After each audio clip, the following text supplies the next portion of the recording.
visual para quienes lo descarguen y lo archiven y qué sé yo. Bueno, el tema de la reunión de hoy es el antinatalismo filantrópico, que hemos distinguido del antinatalismo misantrópico, del cual hablamos en la clase pasada, en que llegamos a la conclusión de que en rigor de verdad el antinatalismo misantrópico no es una misantropía general, sino que siempre es una misantropía reactiva al otro, ¿no? O sea, que la fórmula, la humanidad es un virus, terminaba siendo el otro es un virus. Y que esto es lo que aparece en la reconstrucción histórica de algunas líneas. En rigor de verdad, la historiografía es mucho más compleja y rica.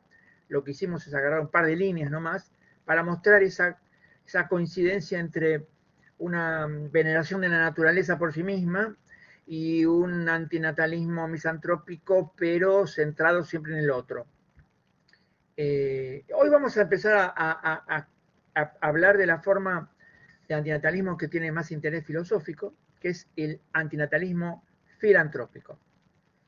Y lo primero que vamos a hacer, vamos a dividir la exposición en tres pequeñas partes, es distinguir el antinatalismo filantrópico de dos cuestiones conceptuales que pueden ser vistas como comunes, pero que son totalmente diferentes, que son las discusiones sobre la interrupción voluntaria del embarazo y algunos problemas sobre el infanticidio.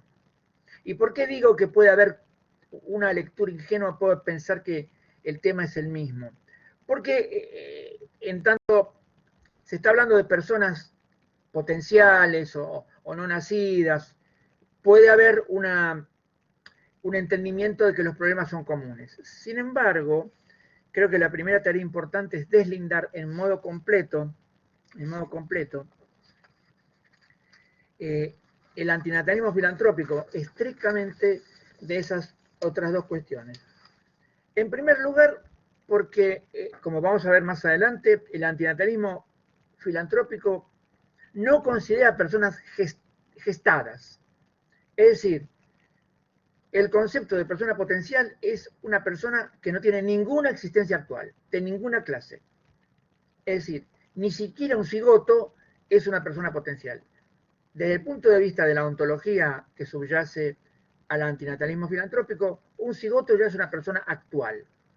Será una cuestión de dirimir en dónde o no se traza la línea en una posible argumento en la línea que se llama proelección dentro del tema de la interrupción, problemas éticos de la interrupción de embarazo, pero no tiene nada que ver con la tesis central de David Benatar, que es David Benatar,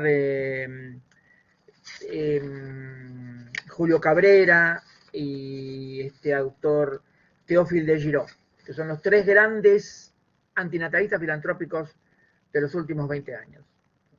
Y Benatar es muy claro, Benatar y de Giraud son muy claros, están hablando de los no concebidos, o sea, personas potenciales.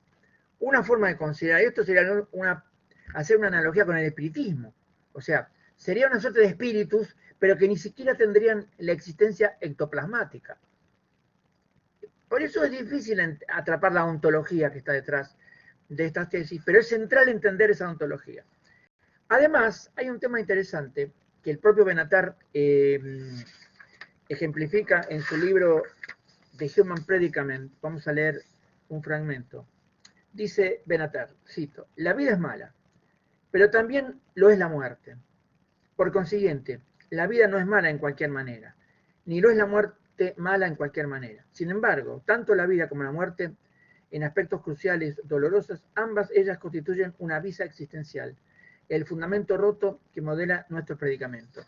Lo que el autor sostiene en este libro, en las primeras páginas de este libro, es que hay una asociación de males de menor intensidad. El mal mayor es ser gestado y nacer. Morir es un mal menor al mal mayor. Es decir, una vez que un humano gestado, para él es mejor estar vivo que morir. Por consiguiente, el morir no compensa el daño que provoca el nacer. Y por ello Benatar, y ni Benatar ni Cabrera son defensores del suicidio, como podría salir en una lectura ingenua del antinatalismo filantrópico. Es decir, es una tesis bastante precisa, que lo que quiere hacer es denunciar como inmorales las decisiones reproductivas, las decisiones que toma una pareja de traer hijos al mundo. Ese es el punto crucial. Y considerar el estatuto moral de las personas potenciales no concebidas. Una analogía a las personas potenciales no concebidas es la apelación a las generaciones futuras en la ecología profunda. También allí aparecen estos seres que tienen un estatuto ontológico muy extraño, porque ni siquiera son potencialidades, ¿no? Es decir, serían potencialidades si estarían conectadas con algún proceso actual del cual pudieran devenir. Pero cuando se habla de generaciones futuras, y en particular se piensa en generaciones futuras remotas, por ejemplo, 5, 6, 10 generaciones, no se puede conectar muy claramente esas generaciones remotas futuras con decisiones reproductivas del presente. Con lo cual, este primer elemento, este primer tramo de la exposición de hoy, lo que quiere es delimitar bien el ámbito del antinatalismo filantrópico, el ámbito que tiene que ver con una serie de teorías, Teófilo de Giraud, David Benatar, Julio Cabrera. Después hay otros colectivos, hay colectivos en Reddit, que es una página que tiene hilos de la discusión de filosofía muy importante, de antientranalismo. Hay sitios de internet, hay foros. Pero básicamente los tres autores filosóficamente más interesantes son los antes mencionados, que plantean esta ontología muy particular de las personas no nacidas, ni gestadas, ni concebidas, o sea, personas puramente potenciales, o siquiera eventuales.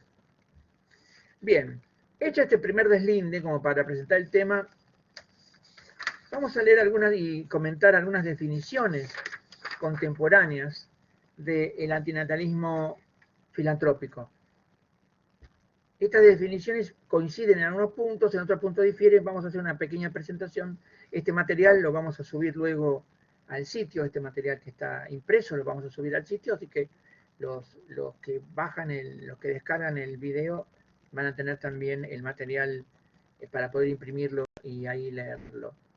En el año 2012, Christopher Belshaw dice lo siguiente: el punto de vista, hablando del AF, ¿no? El antinatalismo filantrópico, el punto de vista de que es mejor nunca haber nacido y que por consiguiente la procreación es mala. Robert Sanderberg sostiene en el año 2020 una definición un poquito más técnica. Dice: el antinatalismo es la convicción de que la existencia humana no es intrínsecamente más valiosa que la no existencia. Esta incongruencia en el corazón de la realidad humana puede inspirar la convicción de que la reproducción humana tiene que ser absolutamente detenida. Blake Jerez y Anthony Ferrucci en el año 2021, en este año, proponen la siguiente definición: el antinatalismo es el punto de vista de que es moralmente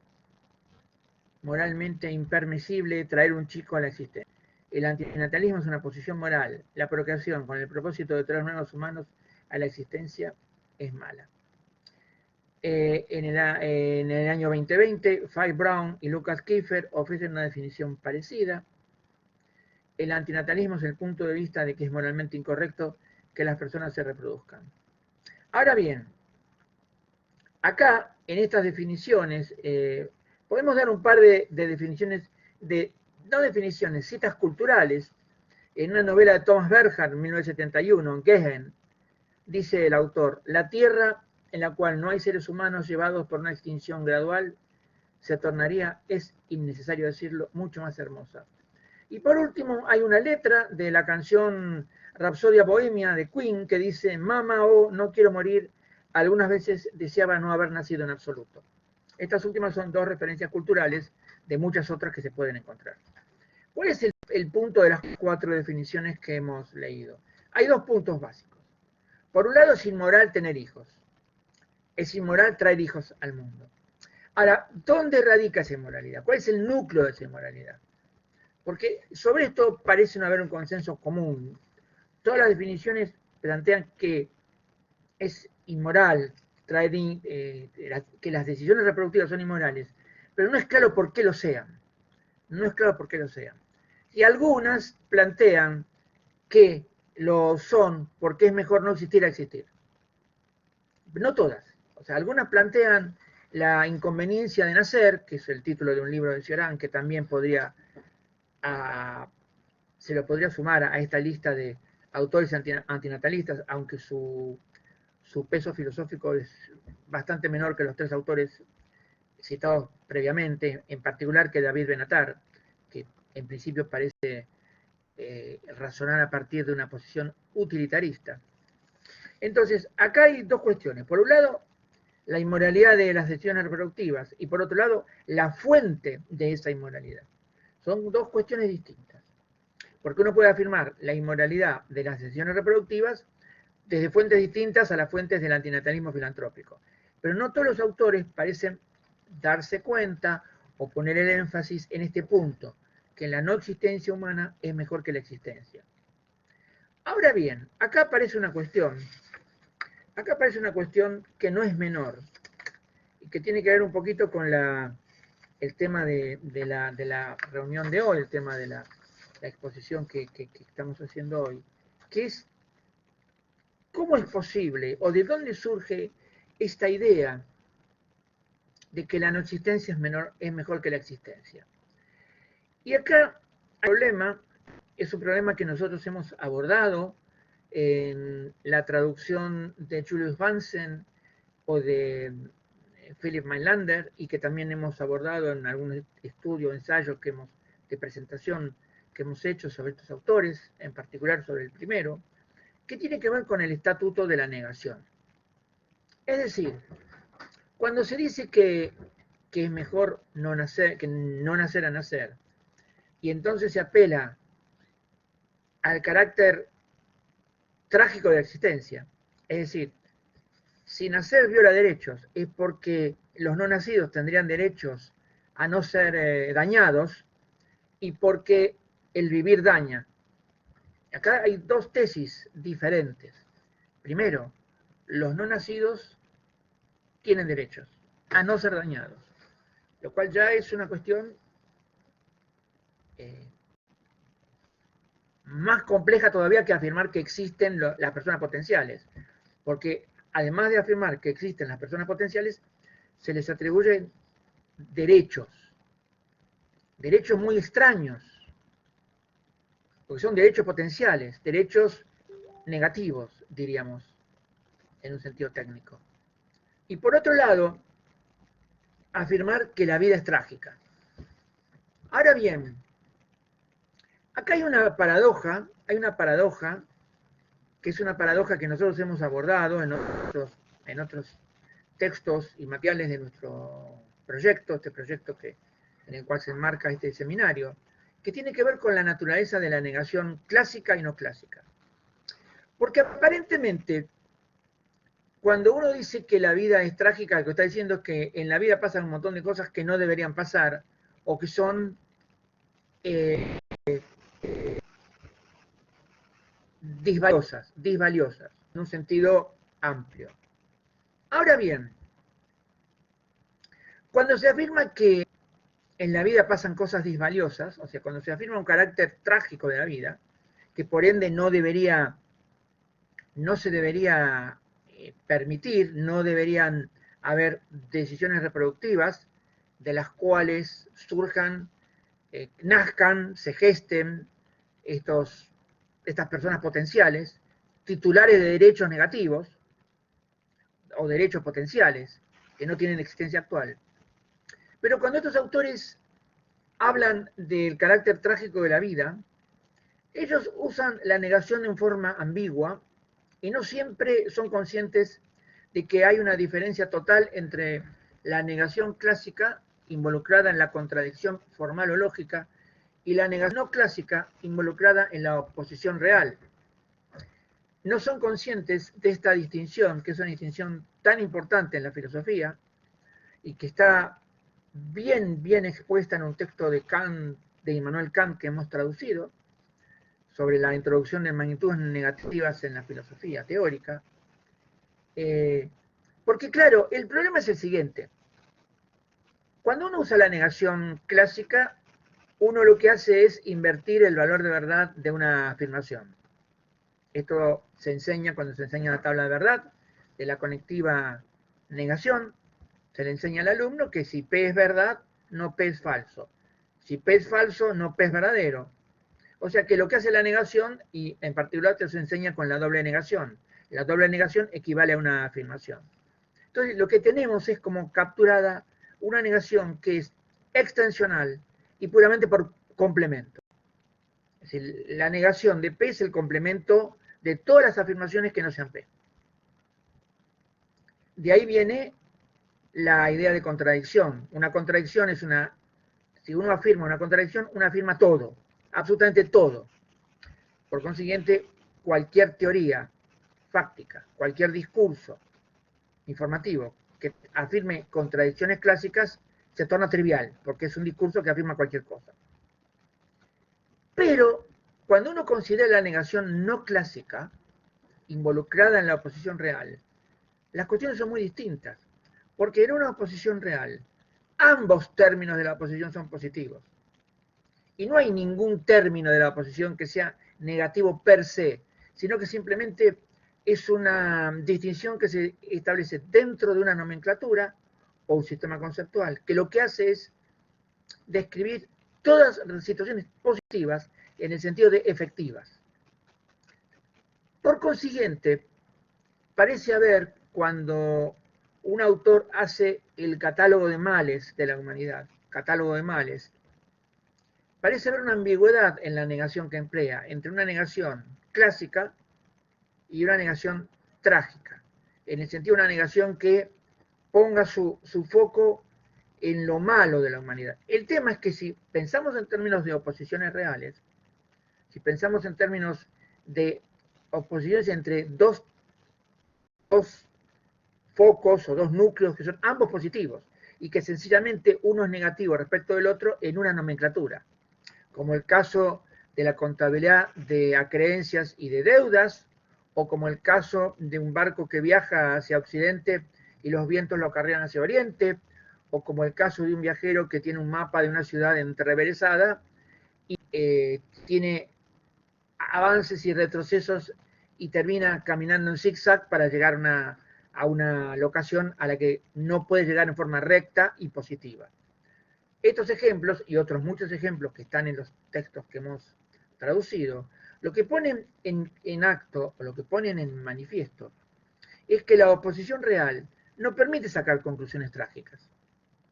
Que la conclusión trágica surge de una suerte de uso ambiguo de la negación, de una negación que es simplemente una oposición real y una negación que es una negación que conlleva contradicción.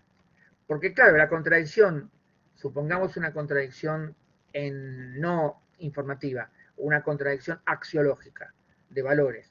Claramente, una contradicción axiológica acarrearía el vacío de un sistema de valores. Un sistema de valores que afirme evaluaciones contradictorias se tornaría absurdo. Pero el problema es que las evaluaciones reales se manejan con la lógica de la oposición real, no de la contradicción formal.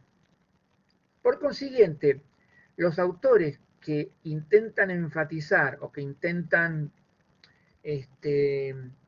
poner su núcleo en el carácter espantosamente trágico de la vida, el cual haría que cualquier sujeto que tenga derechos negativos o derechos puramente potenciales fuera agravado, cuando esta persona nace sería agravada, no es claramente que es así. Si parece que ahí hay un problema, bueno, que la próxima reunión que vamos a tratar la dimensión ética del utilitarismo negativo, lo vamos a abordar con más detalle, que ahí hay un problema, que estos autores no lo tienen claro, o por lo menos no está claro en su apelación un tanto ingenua a las personas negativas.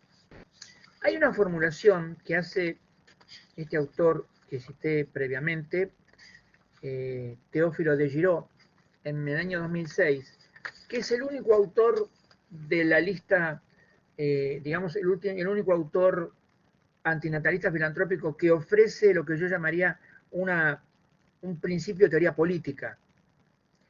Y esto se sigue de los dos principios, que él afirma dos principios. El primer principio ya lo hemos anticipado, es simplemente una enunciación de algo que ya hemos dicho. El segundo principio es novedoso y es el principio que yo llamaría el punto de partida de una política antinatalista filantrópica. Vamos a leerlos. En un texto, él tiene un texto que se llama Manifiesto Antinatalista, que es una especie de ensayo largo publicado en el año 2006, y el primer principio dice: el primer derecho de un niño es no nacer. Eso más o menos fue dicho por las definiciones que estuvimos exponiendo previamente. Ahora bien, leamos el segundo y nos vamos a tener un poquito en este segundo principio, porque esto sí es novedoso del autor. El segundo derecho de un niño nacido consiste en poder demandar a sus padres por haber violado su primer derecho. Es decir, todo nacido tendría un derecho a resarcimiento por la violación de sus derechos negativos previos a su gestación. Y claro, esto crea una enorme cantidad de problemas de justicia distributiva, por ejemplo, o de justicia conmutativa, porque ¿qué serían las demandas a los padres? Estamos hablando de demandas que pueden ser penales o civiles, y básicamente serían demandas de naturaleza civil, porque incluirían, por ejemplo, el divorcio de el divorcio de los hijos respecto a los padres, o sea, lo que llamaríamos la adopción negativa, la desadopción, es decir, en donde un hijo le reclama a la justicia que sus padres cesen de ser sus padres legales y además que lo indemnicen. Y esto crea problemas intuitivos, porque claro, tiene un efecto importante en todo el derecho civil y en el sistema de seguros y de justicia distributiva en general. Yo considero que esta tesis de Teófilo de Giraud es novedosa y le da un giro, digamos, político o jurídico-político al antinatalismo filantrópico. Claramente, lo que quedan por delucidar todavía es la naturaleza de esos derechos y la naturaleza de los titulares de esos derechos. Lo que vamos a hacer en el resto de esta exposición de hoy es hablar o presentar a la naturaleza de los... Hola Fátima, ¿cómo estás? Vamos a hablar un poco de la naturaleza de los titulares de los derechos. En la próxima reunión, que vamos a tratar la dimensión ética, vamos a hablar de la cuestión de la naturaleza de los derechos. Hola Fátima. Estamos grabando, así que lo previo lo puedes descargar de la grabación que estamos haciendo y el documento que estamos leyendo lo vamos a subir a la plataforma para que lo puedas descargar. Bien. ¿Cuál es la cuestión ontológica que está detrás de todos los autores que formulan el antinatalismo filantrópico? Supongamos que nosotros concedemos la existencia de personas potenciales. O sea, aceptamos que existen estas entidades extrañas que tienen una existencia puramente potencial, o sea, aceptamos, siguiendo una vieja lectura del nihilismo, que hay una nada entitativa, y que esa nada entitativa incluye personas. El problema que aparece es que en la ontología social hay, yo diría, dos modos hegemónicos, dos ontologías hegemónicas o diferentes acerca de la naturaleza de las entidades sociales básicas. Y que este debate que vamos a tratar ahora un poquito tiene efectos directos en la consideración no solo de esas personas potenciales, sino también en la consideración de un agente moral que no ha aparecido nunca en los debates sobre el antinatalismo filantrópico, que es la humanidad. Recordemos que la humanidad no apareció previamente porque claramente para un antinatalista misantrópico la humanidad no es un problema. No puede tener derechos ni consideración moral porque la humanidad es el problema. No es un problema, es la fuente de los problemas. Eso quedaba resumido en la fórmula que habíamos tratado la vez pasada: la humanidad es un virus.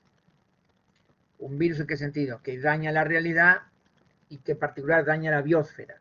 Daña la realidad en general, pero daña la biosfera en particular, sobre todo para aquellas doctrinas que aceptan la hipótesis Gaia fuerte en un sentido, que consideran a la biosfera como un organismo, un superorganismo, dotado de propiedades morales que sobrepasan a cualquier propiedad moral que pueda tener la propia humanidad.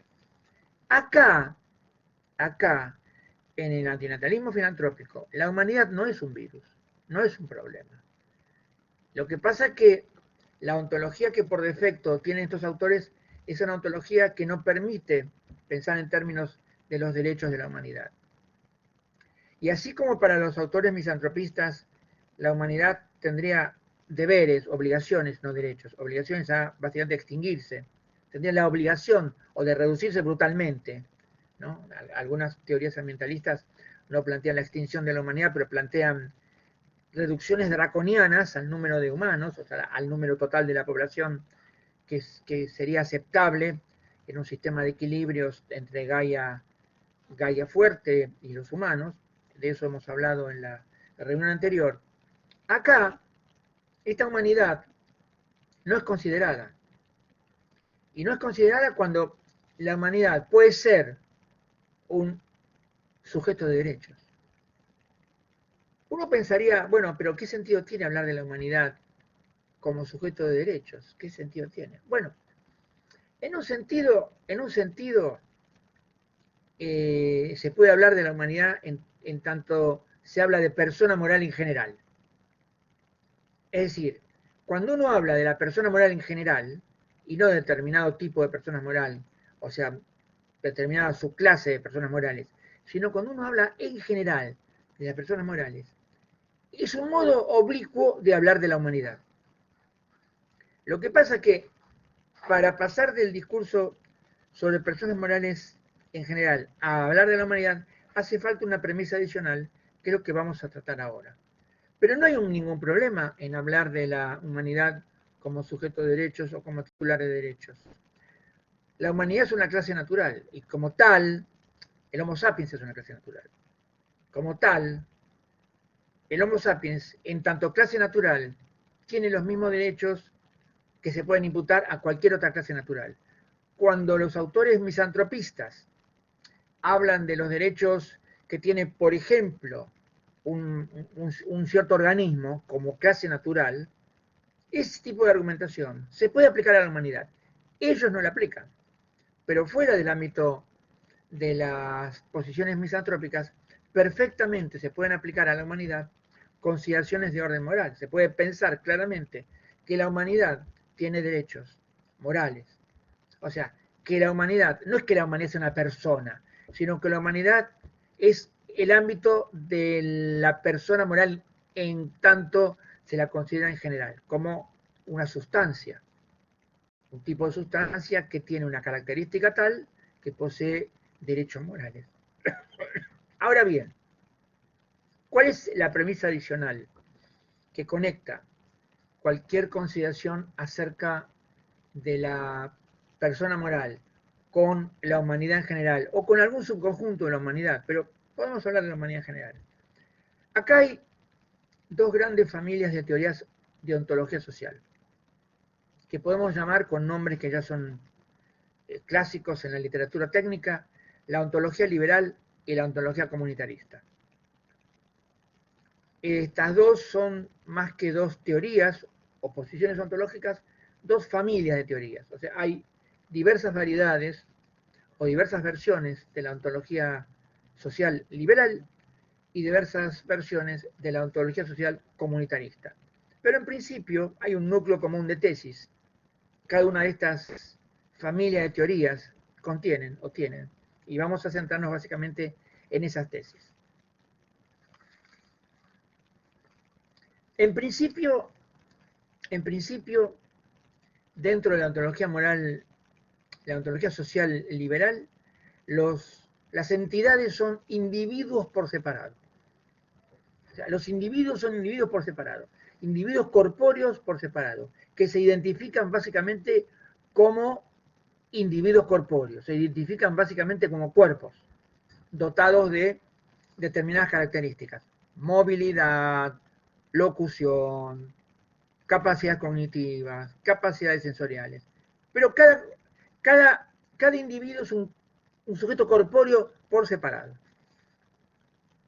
En segundo lugar, estos individuos tienen derechos por separado. O sea, los derechos son todas propiedades monádicas de cada individuo por separado. Los derechos de cada individuo, que básicamente se consuman en los tres principios liberales: dignidad, autonomía, bueno, acá mi memoria me está fallando, dignidad, autonomía y no me acuerdo. Nino da tres, pero ahora no me acuerdo. El dignidad, autonomía. Vamos a dejar dos. El tercero me vendrá ahora a la memoria. Es decir, estos individuos tienen: hola Paola, ¿cómo estás? Paola, estamos grabando desde el comienzo de la exposición. Podés cargar este video entero y vamos a subir el material que estamos usando como guía de clase, junto con el material de la clase anterior que no lo hemos subido, y así lo vas a poder descargar y tener las clases grabadas y los materiales que estamos usando como fuente básica de la exposición. Es decir, la ontología social liberal plantea que las entidades son individuos corpóreos, sujetos corpóreos por separado, que tienen derechos intrínsecos, nunca derechos relacionales. Los derechos relacionales son derivados de los derechos intrínsecos. Son derechos o protecciones intrínsecas de cada sujeto por separado. A su vez, estos sujetos son todos igualmente sujetos. No hay un estatuto diferencial de algún sujeto que sea más o menos titular de derechos. Son todos igualmente titulares de derechos, todos tienen derechos intrínsecos y no derechos relacionales, y todos se identifican como sujetos corpóreos. Esto sería un poco el núcleo básico de una ontología social liberal. Hay un cuarto elemento, que es el elemento político de la ontología social, que es que los derechos políticos los tienen estos sujetos por separado. Y ahí viene el concepto del ciudadano universal. Un ciudadano universal es una entidad social que hemos definido previamente con tres características, que recibe derechos políticos. Es el concepto de ciudadanía universal. Esto es un concepto acuñado en el liberalismo político, consagrado en el constitucionalismo liberal, y que es parte tópica de los manuales de enseñanza de teoría política, ética política, filosofía política, etc. Pero básicamente son tesis ontológicas. ¿Sí? Esto tiene que ver con el llamado individualismo metodológico u ontológico, que es la ontología por defecto del liberalismo político. Estas tres tesis: sujetos corpóreos, cada uno por separado; derechos como propiedades monádicas; e igualdad formal en la posesión de esos derechos. Todos los tienen en identidad, sin que sea relevante la diferencia corpórea, etaria, de género, de sexo, de estatura, de color de piel, de cantidad de pelo, etcétera, etcétera.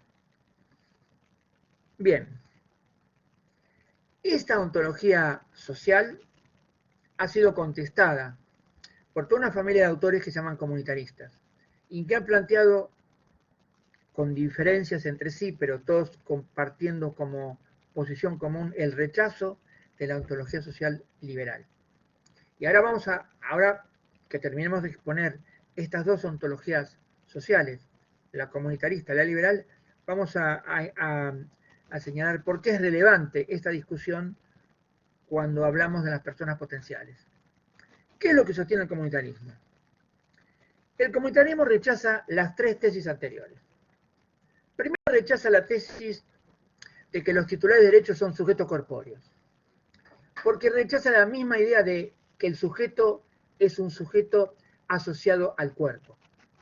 Se rechaza esta tesis que proviene un poco de la idea de identidad personal de John Locke, que básicamente es una identidad personal fundada en la memoria, o sea, en la capacidad mnémica de un sujeto corpóreo. O sea, los cuerpos son separados, en principio. Esto es discutible. Pero la subjetividad no es separada. La subjetividad es absolutamente vincular. Como cualquier persona que trabaje en psicología del desarrollo de un infante, se dará cuenta, la constitución de un sujeto es un proceso vincular. Pero lo vincular acá no es visto en forma accesoria, como sí lo es visto en la ontología social individualista liberal. Acá lo vincular es visto en modo constitutivo. Es decir, el mero hecho de compartir una lengua común y un sistema de comunicación común y un conjunto de creencias comunes respecto por lo menos a los términos que empleamos, hace que el sujeto desborde completamente a la identidad corpórea. Entonces, mientras que en la ontología social liberal hay una asociación, un sujeto, un cuerpo, y ahí se acaba, o sea, el sujeto tendría una existencia intradérmica, interna al cuerpo físico, o intrasomática, en la ontología social comunitaria, el cuerpo no sería el depositario excluyente de la subjetividad. Ser sujeto es una excedencia a la identidad corpórea. La identidad subjetiva es un plus sobre la identidad corpórea. Como nota al pie, podríamos decir que en la filosofía de la mente, si bien no es un tema que nos compete, hay un debate exactamente similar y que hay teorías de la mente que son teorías conexionistas que plantean que la mente es una entidad pública que está más allá del cráneo, el cerebro y el sistema nervioso de un sujeto corpóreo. Cerrada la nota al pie, volvemos entonces a la primera tesis comunitarista, que básicamente es el rechazo de la tesis que identifica sujeto con individuo corpóreo de la ontología social liberal. La segunda tesis comunitarista rechaza a su vez la tesis que plantea que los derechos fundamentales de una persona, entendiendo la categoría de persona como categoría normativa, son derechos intrínsecos, son derechos que refieren exclusivamente al individuo.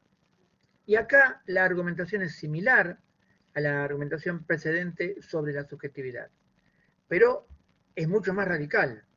Si ya la subjetividad desde el punto de vista fáctico, es decir, de la constitución fáctica del sujeto, es una estructura vincular y como tal no se puede escindir al sujeto corpóreo con una subjetividad que porte él por sí mismo, también cuando hablamos de los derechos, tenemos que considerar mucho más radicalmente que los derechos son esencialmente vinculares, comunitarios.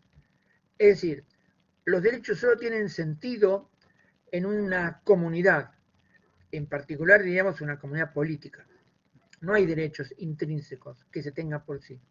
Los derechos no existen sino fuera de una trama normativa, institucional, que básicamente se reduce en comunidades políticas. En eso los comunitaristas tienen buenos argumentos, tal vez mejores que los de la primera línea, ¿no? O sea, los mejores argumentos comunitaristas van por ahí. Pero como sea, los argumentos comunitaristas atacan la primera y la segunda tesis y también atacan la tercera tesis, que es la tesis de la igualdad. Y acá la crítica comunitarista es, no hay ninguna igualdad dada. La igualdad es un producto del Estado contingente y epocal de la trama de derechos que se tiene en una comunidad política en un tiempo determinado. Básicamente esto es el deslinde que hay entre las dos ontologías sociales.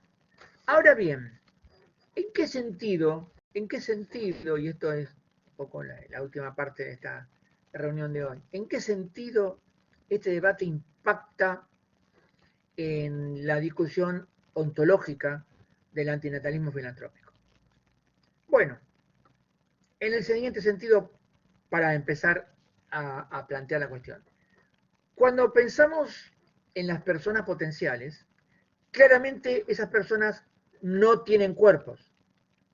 O sea, son personas en tanto entidades abstractas de naturaleza jurídica moral, pero no son personas en el sentido en que ontológicamente hablamos de individuos corpóreos o sujetos corpóreos.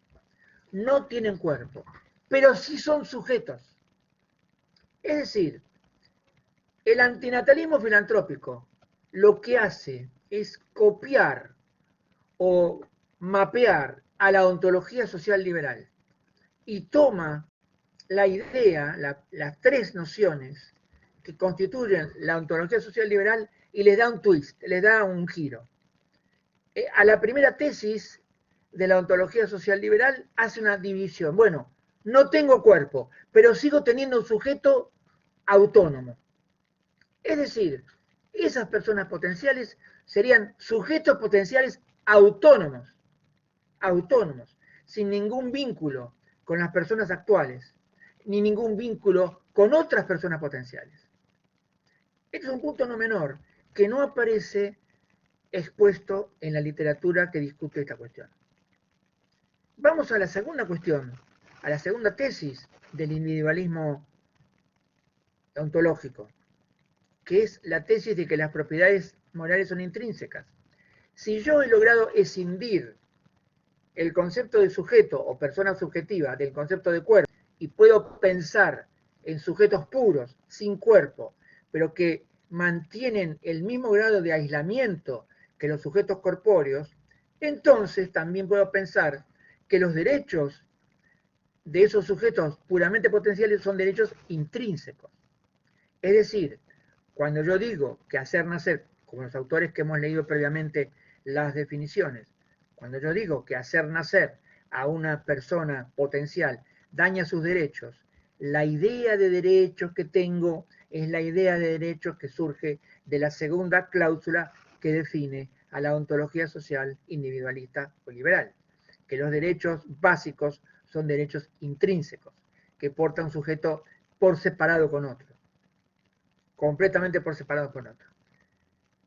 Y también es relevante lo que yo diría la copia o el mapeo de la tercera cláusula que define a la ontología social liberal, que es la cláusula de igualdad formal.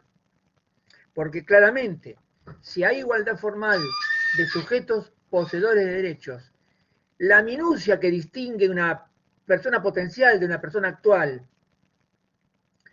la autoconciencia de una persona actual respecto de la nula conciencia de una persona potencial, o los episodios hedónicos de una persona actual respecto de el nulo placer que pueda tener una persona potencial, o los episodios, para no ser meramente hedónicos, axiológicamente positivos de una persona potencial respecto a la nula posesión de episodios positivos por la persona potencial, eso sería todo irrelevante. Es decir, la tercera cláusula que define la ontología moral, la ontología social individualista, también es relevante en lo que yo llamaría la ontología por defecto del antinatalismo filantrópico. Porque lo único que basta para titular derechos es que sean sujetos. Y dado que hemos afirmado la escisión entre el ser sujeto y el tener cuerpo, entonces podemos hablar de sujetos potenciales con sentido. No tiene ningún sentido hablar de cuerpos potenciales, porque ahí sí se nos desmorona totalmente las intuiciones fundamentales. Estas personas potenciales pasarían a tener cuerpos por los actos de procreación. Pero justamente el acto de procreación es inmoral porque tendría que evitar que esas personas potenciales llegaran a tener cuerpo. Por consiguiente, los antinatalistas filantrópicos hacen una clara decisión en la primera cláusula de la ontología social individualista o liberal. Pero afirman lo que yo llamaría una versión 02 de ontología social liberal, pero no lo declaran. Cuando ellos hablan de personas potenciales, del daño a personas potenciales y del simetría entre personas potenciales y personas existentes, como en el caso de Benatar, o el consenso potencial, están suponiendo una ontología social individualista 0,2. ¿Y por qué digo 0,2? Bueno, porque en la primera de las tres cláusulas hay una diferencia, que es, en vez de afirmar una identidad entre individuos corpóreos y sujetos, como sería la ontología social individualista, liberal, efectiva o actual, su versión 0,2 de la primera cláusula sería que puede haber sujetos personales, individuales, sin que hubiera cuerpos físicos u orgánicos asociados. La cláusula 2 y la cláusula 3 se afirman sin ningún cambio. Se toman tal cual están anunciadas en la ontología social liberal. Ahora bien, ¿qué pasa con la tesis antinatalista como la señala Teófilo de Giraud? Vamos a leer nuevamente: el primer derecho de un niño es no nacer. Supongamos que tomamos esta tesis tal cual, pero nos situamos ahora no en la ontología social individualista, sino en la ontología social comunitarista. Primero, el niño no es un sujeto por sí mismo, por ser un cuerpo. Es un sujeto por ser un cuerpo en relaciones. Es un sujeto porque es un cuerpo en estructuras vinculares. Esto es una tesis fáctica, que no, en principio no sería la más relevante acá. Pero la segunda cláusula sí es relevante. Recordemos que la segunda cláusula de la ontología social comunitarista sostiene que los derechos morales, las obligaciones morales, la consideración axiológica de una persona solo tiene sentido en una trama vincular. No existen propiedades morales básicas intrínsecas. En todo caso, es exactamente al revés. Cuando hay, desde una coordenada comunitarista, por supuesto, cuando se habla de propiedades intrínsecas, esas son derivadas, son subordinadas a propiedades morales vinculares. Ahora bien, si esto es así, y tomamos la primera de las dos principios que defiende Teófilo de Giraud, lo leo de vuelta: el primer principio del niño, el primer derecho del niño es nacer. La pregunta es el estatuto de ese derecho. Porque ese derecho no lo puede tener el niño por sí mismo. Entonces, el enunciado mismo de este principio debiera ser modificado. No hay un derecho del niño por sí mismo, intrínseco. No puede haber nunca un derecho de un niño intrínseco. El derecho del niño es en una comunidad. Recordemos que habíamos dicho que básicamente son comunidades políticas, porque es ahí donde se gestan los sistemas de protecciones, de tutelas, de transferencias, que son los que le dan materialidad a los derechos y a las obligaciones. Por consiguiente, el enunciado del primer principio que plantea Teófilo de Giraud debiera cambiar drásticamente. El problema es que si cambia el enunciado del primer principio, también cambia el enunciado del segundo principio, en modo tal que prácticamente se pierde toda la radicalidad. Voy a leer nuevamente para quienes entraron tarde a esta exposición el segundo principio de Teófilo de Giraud en un libro del año 2006 que se llama Manifiesto Antinatalista. Dice: el segundo derecho de un niño nacido consiste en poder demandar a sus padres por haber violado su primer derecho.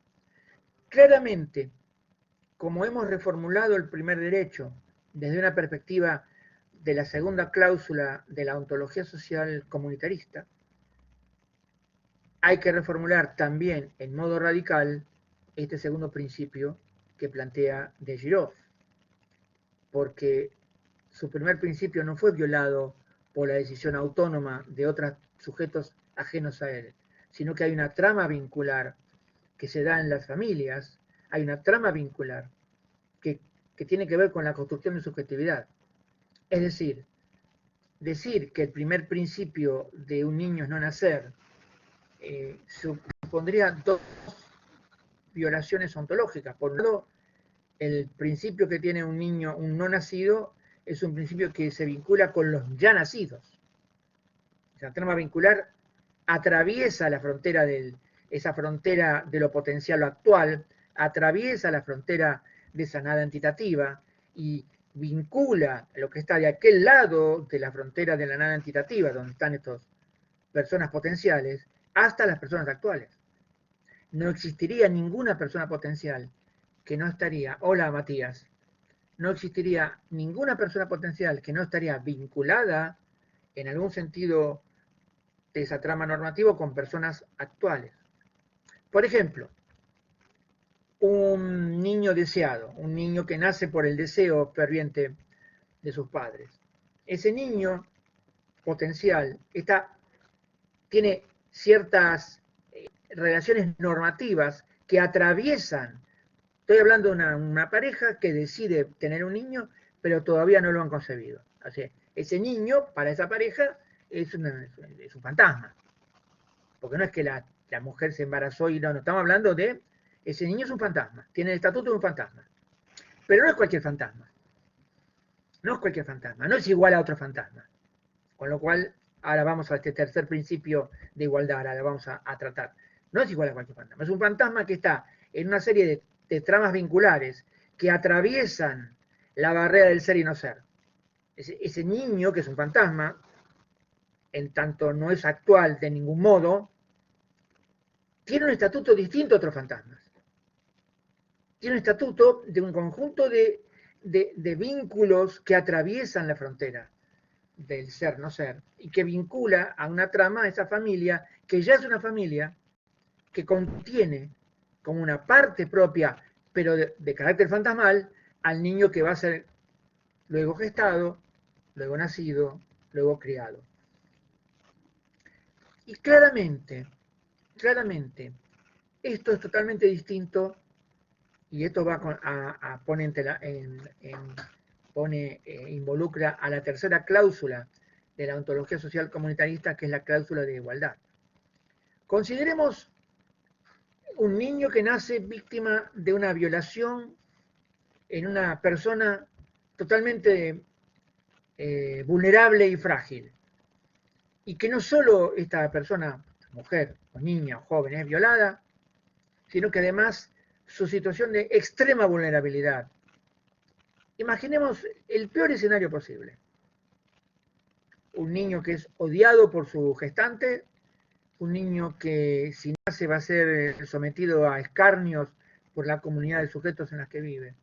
¿Cuáles serían las tramas vinculares que unen a ese ya no fantasma, pero niño que está viniendo? O, seamos coherentes con el ejemplo anterior. Pensemos en la situación de embarazo potencial de una niña en un ámbito de personas con fuertes desviaciones sexuales.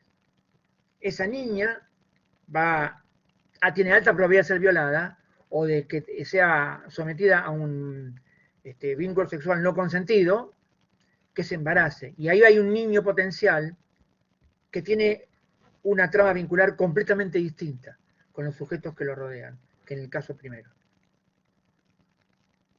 O sea, esta idea de que todas las entidades potenciales tienen exactamente la situación normativa, la tercera cláusula que define la ontología social liberal. Acá, en una perspectiva de la ontología social comunitarista, no se puede ni afirmar. Hay una multitud totalmente diferente de tramas vinculares que atraviesan la frontera entre el ser y el no ser. Me refiero al no ser entitativo, ¿no? A la nada entitativa.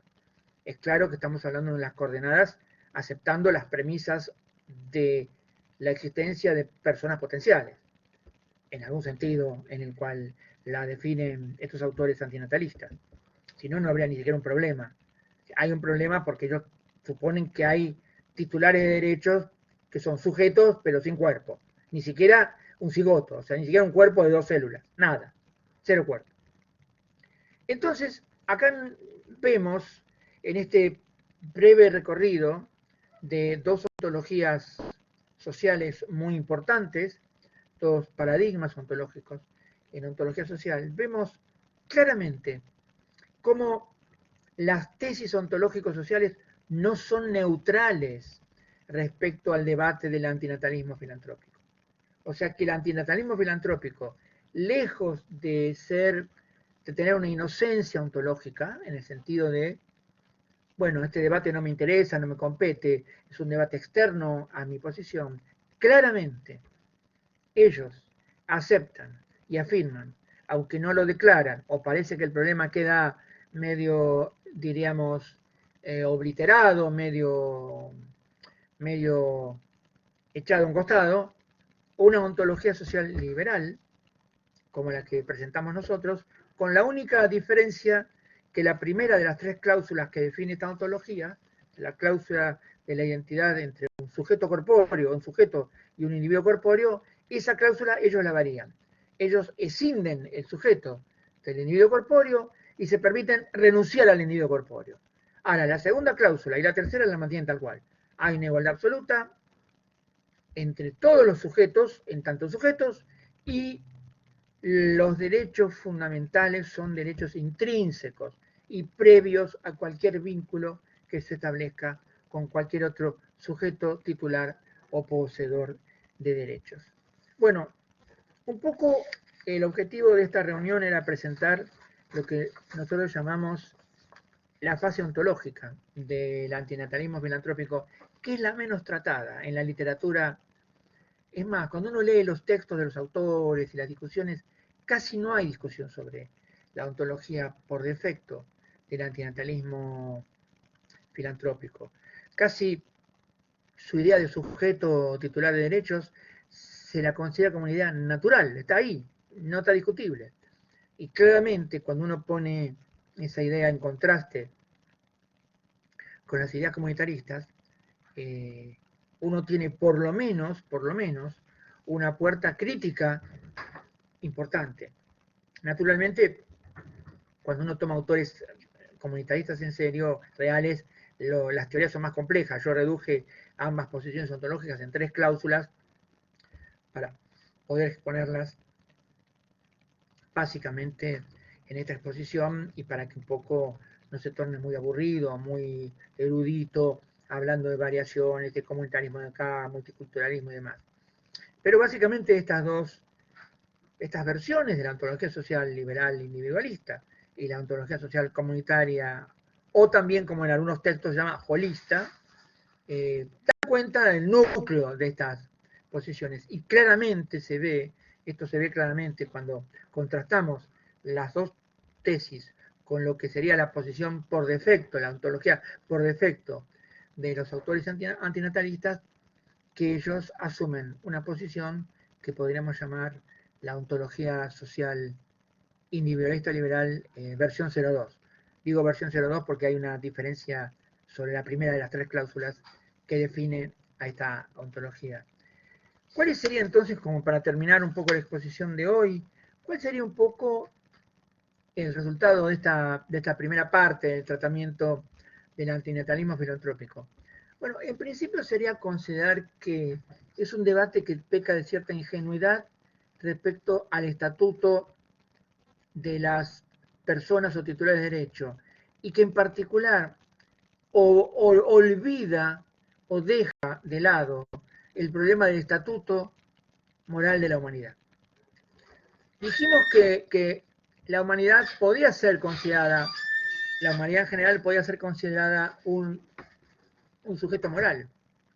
Si nosotros aceptamos una posición comunitarista extendida o digamos extrema y aceptamos esta idea de que los vínculos que unen entre sí a los agentes en una comunidad que genera derechos, diríamos una comunidad política, son vínculos que pueden traspasar la frontera entre el ser y el no ser entitativo, o sea, entre el algo y la nada entitativa. Entonces nos encontramos con una idea de humanidad intertemporal, una idea de humanidad intertemporal. O sea, la humanidad no sería el conjunto de los individuos vivos hoy, sería el conjunto de los individuos que vivieron, que viven y que vivirán. Porque esas relaciones que traspasan la frontera entre el ser y el no ser, entre lo actual la nada entitativa no tendrían una única dirección temporal. Se abrirían como si fuera un racimo, como si fuera un plumero, un ramillete, hacia el pasado, hacia el presente, hacia el futuro. Y precisamente este es el fundamento ontológico, este es el fundamento ontológico de la idea de generaciones futuras. O sea, ¿dónde está el núcleo ontológico que nos permite hablar de los derechos positivos, de justicia distributiva de personas no nacidas? Precisamente en la idea de la humanidad como sujeto moral. ¿Y cómo ocurre esto? ¿Por qué? Porque, desde un punto de vista comunitarista, la trama de relaciones que genera derechos fundamentales es una trama que atraviesa la frontera entre el ser y el no ser en todas las direcciones temporales. Por consiguiente, las futuras generaciones son nuestros prójimos y por ende debemos tutelar sus derechos. Véase, quiero enfatizar este punto que es muy interesante, porque resulta que en ambos casos estamos hablando de personas potenciales, pero que las consecuencias éticas son totalmente diferentes. Mientras que si me pongo en el punto de vista liberal, puedo defender el antinatalismo filantrópico, o por lo menos puedo dar sustrato ontológico a la ética antinatalista filantrópica. Si yo me pongo en la posición comunitarista, resulta que esta noción de una nada entitativa que contiene sujetos cambia completamente, porque es el fundamento ontológico de la ética ambientalista, de la ética de la preservación del ambiente para las generaciones futuras. Porque no hay ningún otro modo de que yo pueda atribuir derechos morales, esta vez relacionales, no intrínsecos, relacionales, a las generaciones futuras, sino es con esta idea de que los vínculos que crean valor moral atraviesan la frontera entre el ser y el no ser. Entonces, para concluir esta exposición de hoy, me gustaría enfatizar esta situación absolutamente paradojal y que no aparece mucho en las discusiones filosóficas sobre el tema. Dime qué ontología tienes y te diré qué ética acerca de los sujetos potenciales puedes defender. Claramente, aceptando que hay personas potenciales, las consecuencias éticas son totalmente distintas si mi ontología es liberal o individualista o mi ontología es comunitaria. Y esto nos parece a nosotros que es un punto no menor en absoluto, en el debate sobre el antinatalismo filantrópico en particular y sobre el antinatalismo en general como posición de abandono de la vida. Y es un tema que en general está soslayado o aparece ralentizado, aparece dejado a un costado en los debates sobre la cuestión. Bueno, sobre esto ya hoy tenemos la idea de los contenidos de la reunión están terminados. Si alguien quiere hacer un comentario, alguna intervención, tenemos unos minutos, así que para quienes llegaron luego, esto está grabándose, lo pueden descargar del sitio.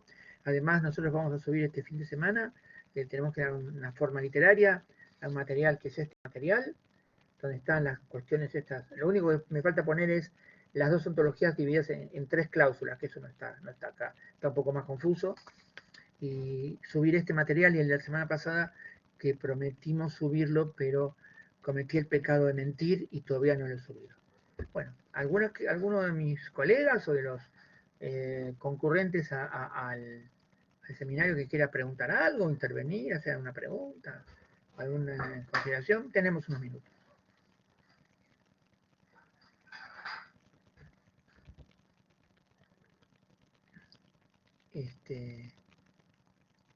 Vamos a ver en galería. A ver, me gustaría que Matías o Paola, en principio, si tienen alguna pregunta o alguna aclaración que necesiten. Bueno, entraron tarde y algunas cosas tal vez les quedaron un poco en el aire, pero bueno, si puedan descargar la grabación luego lo van a notar bien. Pero bueno, si quisieran alguna pregunta, algún tema, Paola. Voy a volver a clase. Sí, claramente, sí, sí. Igual si del escuchado tenés alguna cuestión que quieras preguntar o algún comentario, tenemos el tiempo para hacerlo. Hemos tratado de hacer un recorrido breve, sinóptico, e ir al punto central, digamos, que nos parecía importante en esta presentación de la pata ontológica. En la próxima reunión vamos a entrar en la pata ética, que tiene que ver con el utilitarismo negativo. Esa va a ser más tradicional y más citando autores. Este es un tema que está bastante soslayado en las discusiones sobre el tema. Bueno, no sé si alguien quiera, Matías o Paola, que son los asistentes, igual pueden descargar la clase, verla y nos pueden formular preguntas por escrito por medio del correo electrónico nuestro o el correo interno del sitio así que estamos abiertos a cualquier aclaración o cualquier pedido de consulta, bibliografía, lo que sea, todo lo que podamos hacer, lo vamos a tratar de resolver. Bueno, si no hay nadie que quiera decir nada, que nos queda cerrar la grabación, tener la grabación. Sí, yo ahí tengo